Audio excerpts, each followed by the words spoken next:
infidelity or polygamy coming from your past, coming from your parents, and thus you set up, you call or attract this kind of next triangle infidelity issue so you can relive or revisit and clear out the unfinished business from the past that you never dared to, particularly in the Arab culture or the Muslim culture, where it's sanctioned, where it's religiously and legally sanctioned. And so, but all the emotional fallout is disastrous, and I have worked with it enormously, living 18 years. And I lived in France 7 years prior, working with the Moroccan, Algerian, and Tunisian culture with the same issues. So I have enormous background in this, and it's huge. And it's an emotional intelligence issue that is not recognized. So sometimes there's issues within that realm.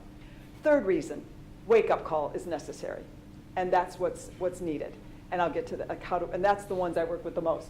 And then end of relationship. So it's a lot of times security, or we don't want to break up the family, we don't want to hurt the children, and they're hanging on to a very dead marriage. They're, as the saying goes, you cannot beat a dead horse. They're hanging on to a dead marriage. It's an inauthentic expression of themselves. It's all out of fear. It's fear-based staying rather than love-based.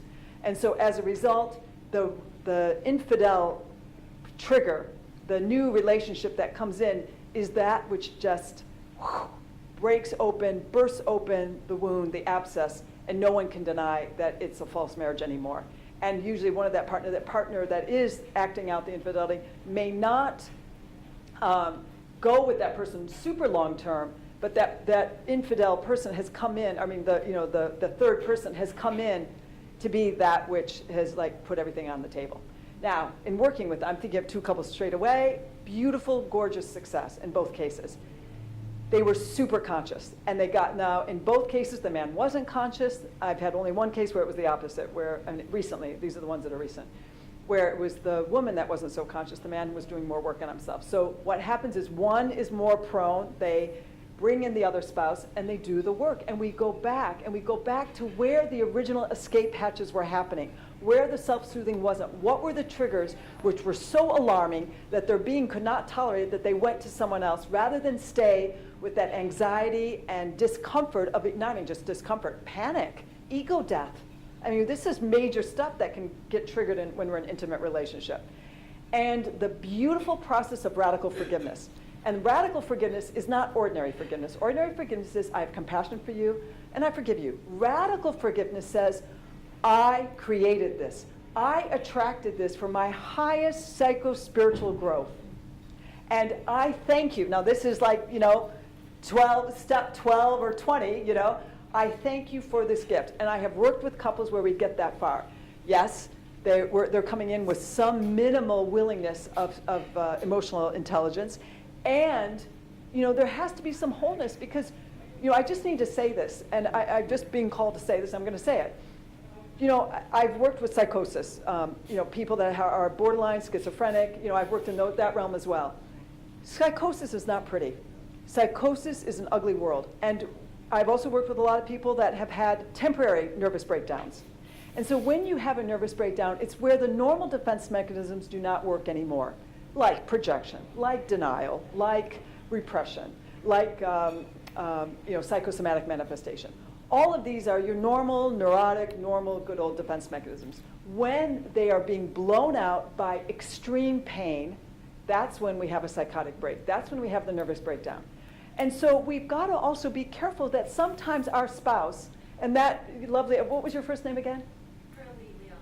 Perlilio. Pearly. Thank you, Pearly. Pearly, you raised an extremely important point. And I have worked with people where they are trying to get through, and their partner nothing will get through. And why? Because if we push too hard, they could have a nervous breakdown. Because that you're going to open up very, very thick scars, or not even scars, scabs, that are there for a purpose to protect their psyche from extreme pain. They're not ready. And so then we have to make that inner decision. We have to go in our self-care. We have to take our time out. We have to listen deeply. Am I willing to be with somebody, for example, an alcoholic? Am I willing to be with somebody who is dysfunctional, and I love them, and I took their vow, or I connect here, here, and here, and here with them, but this isn't working for me. We can't go anywhere. They're not willing to do a conscious relationship. And to have compassion rather than anger, and not keep trying and trying and trying, and just back off. And that's where prayer and self-meditation is. What's my highest guidance right now? What do I most need to do right now?